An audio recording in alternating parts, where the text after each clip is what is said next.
di channel YouTube ini kita. Nah, kalau biasanya aku mengajak teman-teman untuk nyobain jajanan yang bisa ditemukan di Alfa Indo. Kali ini aku membuat segmen yang baru di channel YouTube aku, yaitu Monthly Wrap Up. Sebenarnya aku pengen ngobrolin tentang buku-buku apa saja sih yang sudah aku baca selama 1 bulan itu. Tapi kalau dipikir-pikir sebenarnya nggak hanya buku gitu yang aku nikmatin di bulan itu, tapi juga ada series dan juga film yang aku tonton. Jadi kenapa nggak digabungin aja sekalian kayak gitu. Nah, kenapa kok aku dari awal kepikirannya ngobrolin tentang buku, karena selama ini dari dulu banget aku itu memang suka dengan dunia baca membaca, dan menurutku sebenarnya dunia baca membaca di Indonesia ini masih agak segmented kayak gitu, susah untuk mencari teman dengan kegemaran yang sama-sama suka baca buku, entah buku fiksi ataupun non fiksi. Itu dalam lingkupku sebenarnya masih terbilang kecil sih segmennya. Jadi kenapa kok nggak aku coba obrolin aja di YouTube. Dan kenapa kok di YouTube, karena menurutku sebenarnya platform YouTube itu adalah platform yang paling tepat untuk ngobrolin sesuatu karena durasinya panjang. Walaupun aku juga lumayan sering ngepost tentang dunia perbukuan di akun Instagram aku, tapi ya itu tidak akan bisa seleluasa kalau misalkan yapping ya istilahnya, kayak ngobrol banyak di YouTube kayak gitu sih. Nah, kita mulai. Nah, jadi ini akan merangkum tentang apa saja sih yang sudah aku baca ataupun tonton selama bulan April 2025. Ada 3 bacaan yang sudah aku tamatkan di bulan April, 2 buku fisik dan 1 buku e-book yang aku pinjam di Libby, serta ada 2 film yang aku tonton langsung di bioskop, dan ada 1 series yang aku selesaikan di Netflix. Nah, apa aja? Ayo kita bahas. Nah, buku pertama yang sudah aku tamatkan di bulan April 2025 adalah ini, Vera Wong dan Nasihat-Nasihat untuk Para Pembunuh, dari JC Q Sutanto. Sebenarnya nama marganya dia lumayan wow, kok seperti orang Indonesia kayak gitu ya. Bahkan aku juga sebelum baca novelnya dia yang ini pernah baca buku dia yang lain, dan memang settingnya itu di Indonesia. So aku mengasumsikan bahwa sebenarnya dia adalah Cindo dari Indonesia yang sekarang tinggal di luar negeri kali gitu ya. Aku belum terlalu mengulik sih.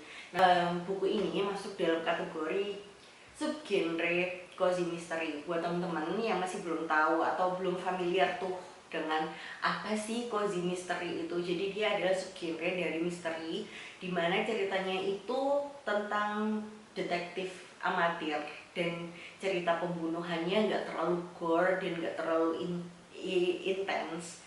Bahkan ceritanya itu lebih lebih menghangatkan hati gitu. Jadi dimana si detektif amatirannya itu biasanya akan menguak atau menyelesaikan sebuah kasus itu melalui pendekatan-pendekatan personal, kayak kita ya ngobrol aja kayak gitu, karena dia sendiri kan amatir, jadi dia nggak mempunyai teknik-teknik khusus. Biasanya tanya ke tukang sayur lah, atau ya pokoknya yang gampang diraih kayak gitu ya.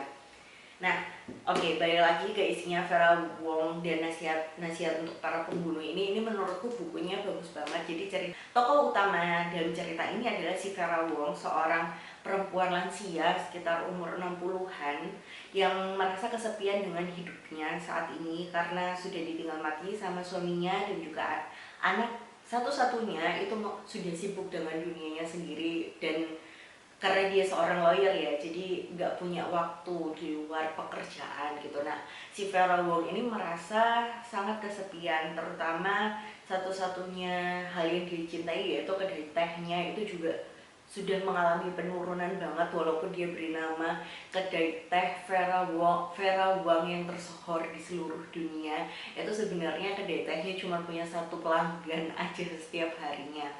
Jadi ya dia kesepian, dan si Vera Wong ini adalah seorang perempuan Asia. Jadi dia seorang Chinese yang tinggal di Amerika. gitu ya.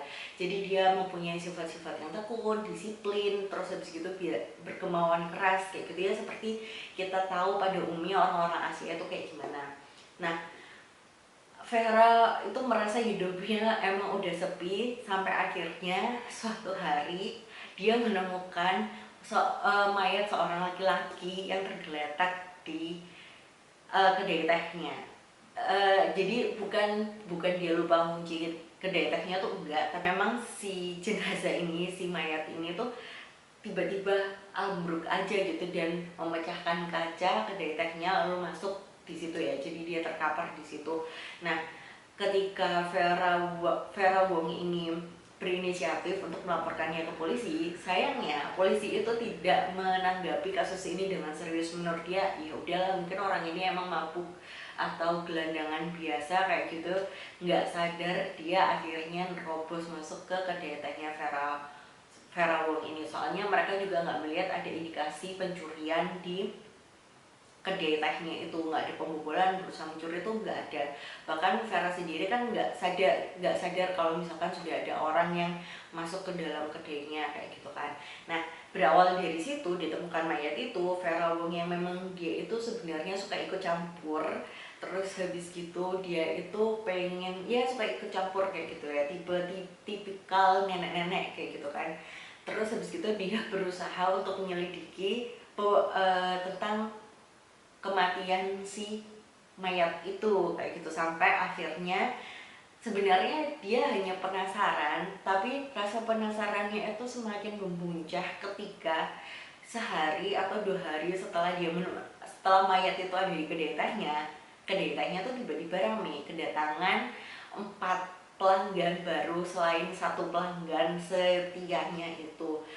Ya Vera jelas merasa, ih kok tumben kayak gitu kan. Dan mereka dan keempatnya itu memang menanyakan tentang ditemukannya si mayat itu, yang membuat Vera yakin bahwa 4 orang ini berkaitan sama si mayat itu. Nah, dari situ Vera berusaha menjadi detektif amatir, tapi malah membuatnya menemukan teman baru, menemukan ritme baru dalam hidupnya kayak gitu. Jadi di sini lebih menitik beratkan bagaimana sih kehidupan saat kita tua kayak gitu, gimana sih rasa kesepian itu, dan gimana sih sebenarnya kita tuh tahu kok kalau misalkan ketika sudah tua itu susah kita untuk mendapatkan teman.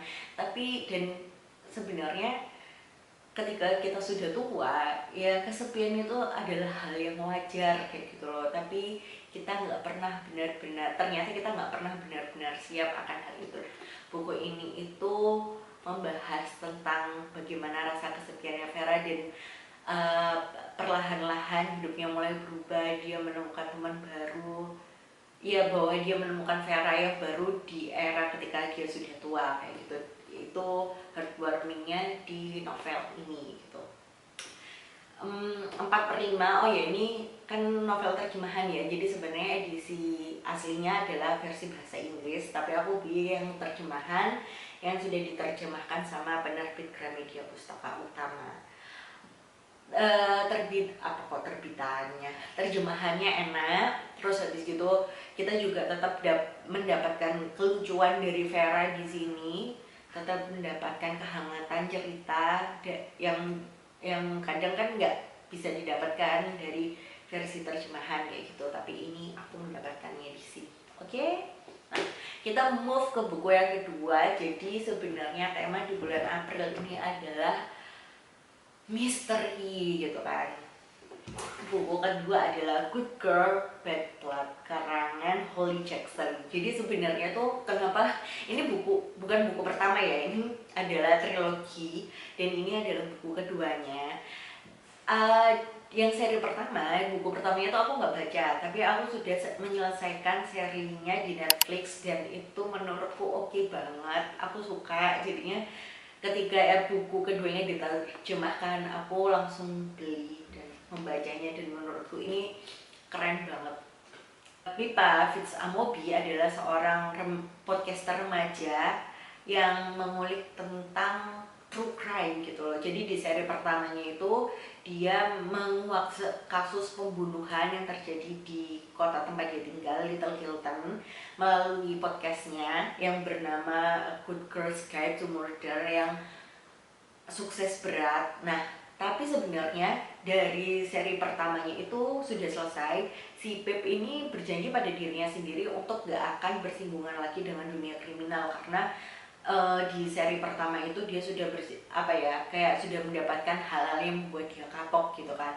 Tapi di seri kedua ini dia dituntut mau nggak mau harus bersinggungan dengan dunia kriminal itu lagi ketika sahabat sekaligus tetangganya itu datang meminta tolong untuk menemukan kakaknya yang tiba-tiba raib di suatu malam.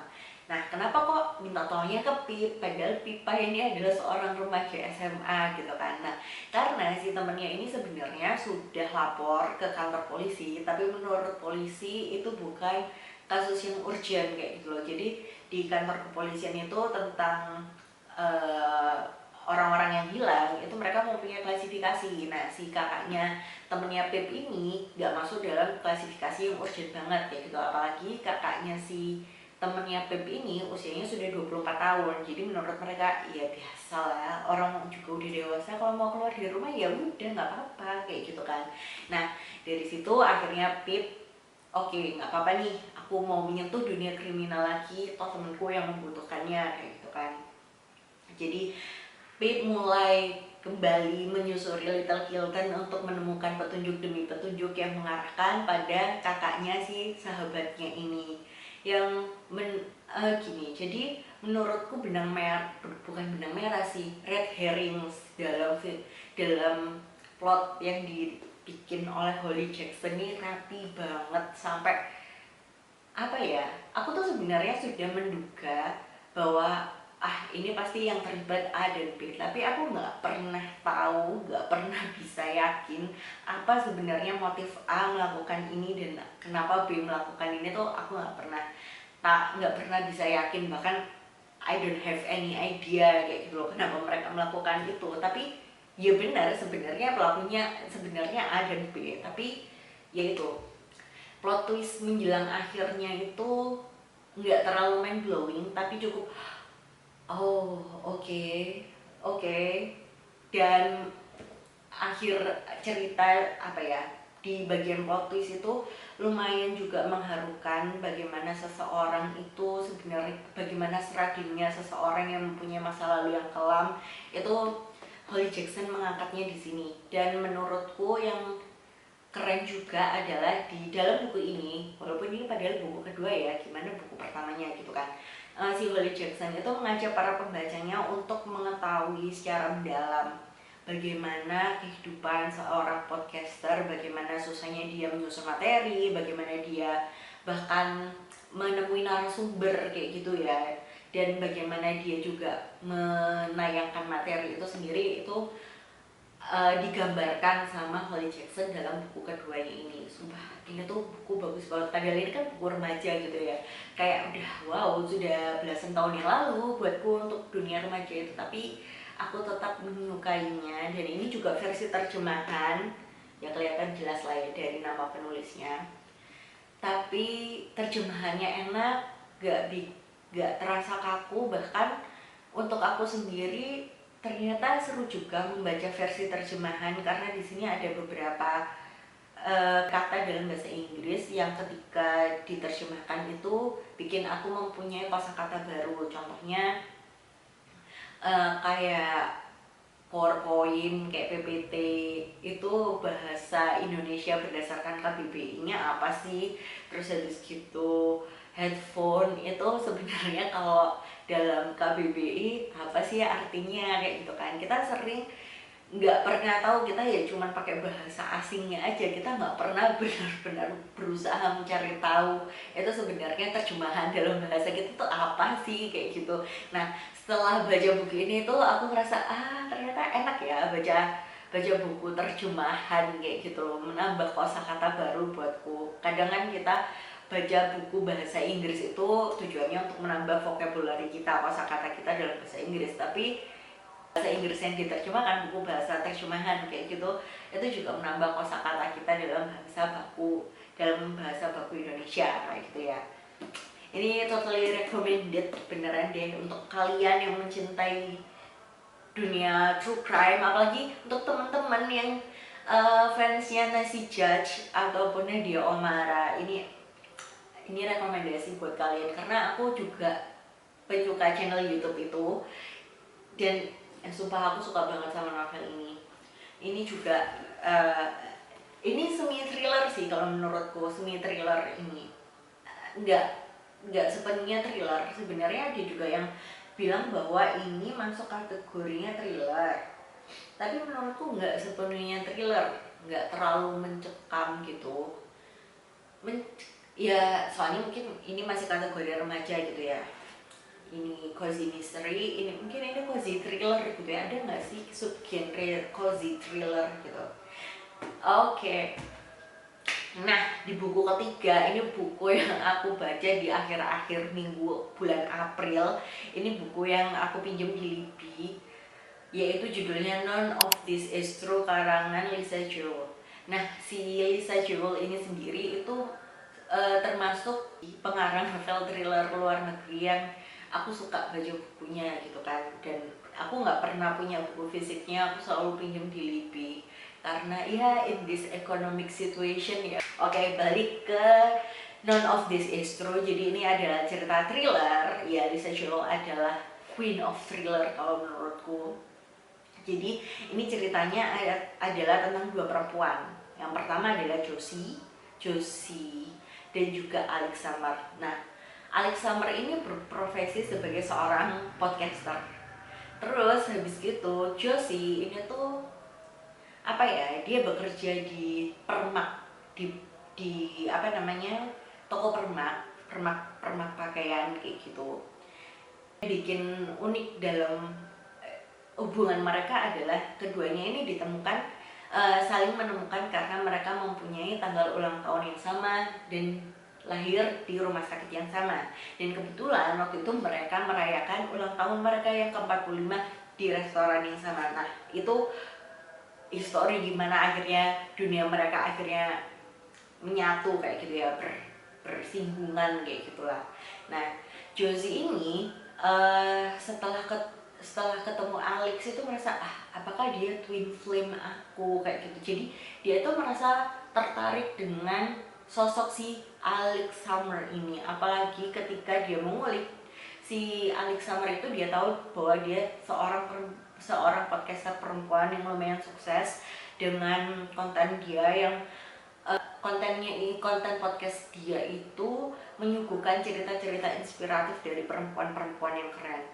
Menurut Josie, kesamaan mereka akan tanggal ulang tahun ini itu wow banget kayak gitu loh, sampai dia bikin gimana kalau misalkan aku nyaranin Alex itu bikin konten Hi, I'm your birthday twin gitu kan. Jadi dia itu pengen Alex untuk mengulik kehidupannya dia. Jadi si Josie ini ingin menceritakan hidupnya karena menurut dia ingin mengubah cerita hidupnya. Nah, dari situlah permasalahan-permasalahan ini sebenarnya mulai bermunculan kayak gitu kan. Dan seperti judulnya sudah diingatkan sama penulisnya bahwa none of this is true kayak gitu. Jadi ini menebak-nebak sebenarnya ini dari point of view mana yang nggak benar. Apakah cerita dari si Josie ini sepenuhnya bohong? Apakah sebenarnya yang diceritakan Josie ini adalah kebenaran yang bagi orang-orang di sekitarnya tuh bukan, itu bohong aja, karena orang-orang di sekitar Josie itu sudah terbiasa untuk melabeli bahwa Josie adalah perempuan yang aneh. Pertama, dia menikah ketika usianya 18 tahun dengan laki-laki yang berusia 42 tahun. Terus habis gitu dia punya 2 anak perempuan yang bagi sebagian besar orang yang ditelusuri sama Alex ya, itu adalah anak-anak yang aneh. Ketiga, keluarganya si Josie ini, dia, suami dan anak-anaknya ini adalah keluarga yang aneh. Dan juga ibunya Josie ini adalah perempuan yang menurut Alex ketika bertemu, wah ini perempuan NPD kayak gitu. Nah, jadi di sini kan ditulis, di sini si Lisa menuliskan dalam POV orang ketiga dari sisi Josie maupun dari sisi Alex gitulah. Dari sisi Alex kita mengikuti dia melakukan penelusuran tentang kehidupan Josie. Dia tanya ke orang administrasi tempat anaknya si Josie dulu sekolah, dia menelusuri ke tetangga, terus habis gitu dia menelusuri ke ibunya si Josie kayak gitu. Nah, dari penelusuran itu yang dari POV-nya si Alex dan juga apa yang dituturkan sama si Josie sendiri itu bikin pembaca bertanya-tanya, ini sebenarnya kita di warning untuk dari sisi yang mana kayak gitu. Nah, kalau dari segi penceritaannya sendiri, menurutku sebenarnya plot yang dipakai sama si Lisa dalam buku ini tuh sudah ada di beberapa buku dia sebelumnya. Tapi yang membedakan adalah kalau di buku-buku sebelumnya aku bisa tuh merasakan creepy, intense, gelapnya cerita dalam buku. Nah, tapi dalam buku None of This Is True itu dari awal aku tidak menangkap ada esensi yang dark, mencekam banget kayak gitu, nggak dapat. Hanya mendapatkan creepy-nya tentang bagaimana si Josie ini mencuri barang dengan sadar, mengambil barang ya udah diambil aja kayak gitu. Hanya sebatas itu sih. Dan dibandingkan buku-buku yang sebelumnya, ini termasuk buku yang menurutku gak yang wow banget kayak gitu. Dan seperti biasa selalu ada plot twist di bagian akhir dalam bukunya si Lisa Showell itu. Oke, itu 3 buku yang aku selesaikan di bulan April. Oke, sekarang kita masuk ke film apa aja yang aku tonton di bulan April 2025. Ada 2. Yang satunya horor, yang satunya anak-anak. Mungkin teman-teman sudah pada tahu lah apa ini filmnya ya. Yang dua-duanya ini juga sama-sama meramaikan dunia perbioskopan di Indonesia di bulan April kemarin. Yang pertama, aku nonton Pabrik Gula Uncut karena wow kok kayaknya trending ya di mana-mana. Terus habis itu yang kedua aku nonton Jumbo karena suamiku pengen nonton film ini, walaupun sebenarnya aku nggak terlalu tertarik, walaupun dia juga rame diomongin di mana-mana kayak gitu. Nah, yang Pabrik Gula Uncut ini aku benar-benar nggak baca sinopsisnya, aku nggak baca karena aku nggak tahu bahwa ini juga diangkat dari Simple Man kayak gitu. Aku nggak tahu kenapa yang bikin aku tapi yang bikin aku tertarik tuh karena rumahnya nenekku itu dekat sama pabrik gula kayak gitu. Apalagi ini kan settingnya di Jawa Timur, jadi bikin aku penasaran, pengen deh nonton kayak gitu. Seperti yang mungkin teman-teman sudah pernah baca reviewnya yang sudah berseliweran di internet tuh ya, plotnya itu nggak terlalu beda dari KKN di Desa Penari kayak gitu. Tapi menurutku jumpscare-nya lumayan oke, sinematografinya juga menurutku lebih bagus dibandingkan yang KKN di Desa Penari. Cuman ya karena ini kan klaimnya Simple Man adalah based on true story gitu ya, jadinya jelaskan plotnya itu nggak akan se-oke kalau misalkan ada yang mengarang kayak gitu ya. Tapi juga masih jadi perdebatan apakah benar cerita-cerita yang diangkat sama Simple Man ini adalah cerita nyata atau sebenarnya ya pure karangannya si Simple Man aja kayak gitu kan. Nah, sebenarnya ceritanya nggak terlalu istimewa, ya biasalah kayak azab kayak gitu ya, azab karena orang berbuat bertindak asusila di tempat yang asing kayak gitu. Bahkan sebenarnya menurutku yang lebih menarik kurang mendalam adalah kenapa kok hantu ini selalu menghantui tokoh A, kenapa kok B bisa kayak gini. Itu kurang dikulik aja sih menurutku di film ini. Jadi ya untungnya jumpscare-nya lumayan banyak. Kalau ada yang bilang bahwa film Pabrik Gula ini apa ya, kayak memberikan kita pelajaran sejarah, apalagi sejarah Jawa kayak gitu, aku masih kurang bisa dapat sih. Soalnya ketika aku baca penggalan review yang kayak gitu, aku apalagi Pabrik Gula itu kan ada erat kaitannya dengan zaman kolonialisme ya. Nah, aku tuh berharap memang paling enggak ada 40% lah singgungan dalam cerita itu, ada bau-baunya kayak gitulah. Tapi sama sekali nggak ada sih. yang lebihnya kerasa itu ilmu kejawennya.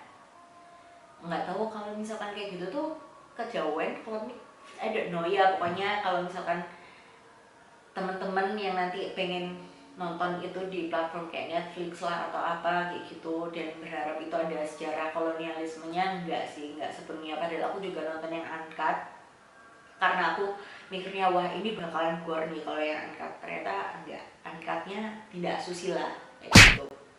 Oke. Nah, terus habis gitu terkait film Jumbo. Oke, ini reviewnya 50-50 lah ya. Aku memang ketika diajak sama pure aku nonton film ini tuh karena pengen nurutin suamiku yang dia memang kemakan sama apapun yang ada di Twitter kayak gitu kan. Udah, jadi Jumbo ini menceritakan tentang dunia anak-anak dalam animasi dengan tokoh utamanya adalah Don yang selama ini menjadi korban bullying secara verbal dari teman-teman di sekitar tempat dia tinggal. Nah, si Don ini adalah seorang yatim piatu. Ayah dan ibunya meninggal karena kecelakaan lalu lintas. Terus habis gitu karena ibunya adalah seorang penulis dan bapaknya adalah seorang animator, jadinya Don ini pernah dibikinkan sebuah buku cerita sama orang tuanya yang membuat Don itu sangat terobsesi banget sama buku ini ketika dia sudah gedean, ya mungkin SD kali ya. Nah, karena dia mempunyai riwayat sebagai korban bullying itu, Don ini jadi termotivasi pengen menunjukkan bahwa dirinya itu bisa kayak gitu, bahwa dia itu mampu, dia itu sebenarnya lebih hebat daripada yang lainnya kayak gitu kan. Dan kesempatan itu datang berupa ajang unjuk bakat yang diselenggarakan di desanya kayak gitu. Nah, dari situ semuanya mulai bergulir ceritanya, bahkan sampai ada perewangan hantu segala. Kalau dari segi animasinya sih menurutku bagus ya. Warnanya tuh cerah gitu loh, warna-warni, cocok lah untuk dunia anak kecil kayak gitu. Tapi menurutku ada beberapa scene dimana beberapa tokoh itu harusnya menunjukkan emosi kecewa, marah, sedih, itu tuh sama sekali nggak tertampilkan di animasinya itu kayak gitu loh. Terus habis gitu menurutku dari tengah itu mulai ada pergeseran plot kayak gitu yang menurutku kayak kayak gitu. Ya bagus, tapi mungkin ini memang cocoknya untuk anak-anak walaupun semua umur ya kategorinya, tapi ya pasti sangat bisa dinikmati sama anak-anak, nggak terlalu untuk yang dewasa, walaupun sebenarnya soundtracknya lumayan menyentuh hati ya, bahkan aku juga agak berkaca-kaca waktu mendengarkan soundtracknya ketika diputar di filmnya itu. Oke, jadi sebenarnya yang bikin aku tertarik untuk nonton series ini adalah beberapa temanku di Instagram itu nge-repost di IG story-nya, ada yang bilang bahwa ya series ini menarik, apalagi judul per episodenya itu beberapa diambil dari judul novelnya Agatha Christie maupun Edgar Allan Poe. Jelas aku tergugah dong. Nah, jadi ceritanya The Residence ini menceritakan kasus kematian atau kasus pembunuhan pada kepala pelayan di White House gitu ya. Nah, penyelidikan ini dilakukan sama detektif swasta, menurutku bukan yang terikat dari bukan petugas kepolisiannya, tapi dia dipanggil sama kepolisian itu karena dia temennya gitu kan. Nah, yang bikin unik adalah di sini itu si detektifnya itu dia seorang bird watcher kayak gitu ya. Jadi dia itu menyamakan teknik penyelidikannya itu dengan cara menyelidiki, mengikuti atau mengamati burung kayak gitu ya, ataupun sifat-sifat manusia itu dia asosiasikan dengan dunia perburungan ini, yang mana sebenarnya mengingatkanku akan dunia kuliah dulu. Jadi dulu aku sempat ikut komunitas kelompok birdwatcher kayak gitu di kampusku ya. Oke, baik lagi. Nah, terus habis gitu seperti cerita-cerita Agatha Christie di sini tuh tokoh yang terlibat banyak banget. Tapi menurutku yang cukup disayangkan adalah pace dari series ini tuh lumayan cepat kayak gitu loh. Bagaimana seseorang bertutur kata tuh cepet banget, gimana sebuah clue pengamatannya tuh cepet banget, tek tek tek tek tek. it's okay sebenarnya pace yang cepet kayak gitu ya. Tapi menurutku untuk series ataupun film itu kurang bisa dinikmati sama penontonnya, karena kita tuh matanya nggak terlalu jeli kayak gitu kan, kecuali kalau misalkan itu dalam bentuk novel kayak gitu kan ya. Jadi ini tuh pace-nya mirip-mirip kayak Bridgerton, karena ini juga dibikin sama si Shonda, jadi lumayan sama dari segi sinematografi dan juga pace-nya itu sama kayak gitu. Tapi menurutku ya tetap aja menarik, cuman nggak yang wow banget kayak gitu ya, selain dari keunikan-keunikan si detektif dan juga tokoh-tokoh yang terlibat itu. Oke, sekian dulu monthly wrap upku di bulan April 2025. Mudah-mudahan bisa ya jadi referensi teman-teman terkait buku apa nih yang bisa dibaca, atau film atau series apa yang bisa ditonton. Nah, sekian ya monthly wrap up dari aku. Terima kasih teman-teman yang sudah nonton. Jangan lupa klik tombol subscribe dan juga like-nya, serta silakan komen-komen di kolom komentar. Ayo kita ngobrol. Terima kasih. Bye.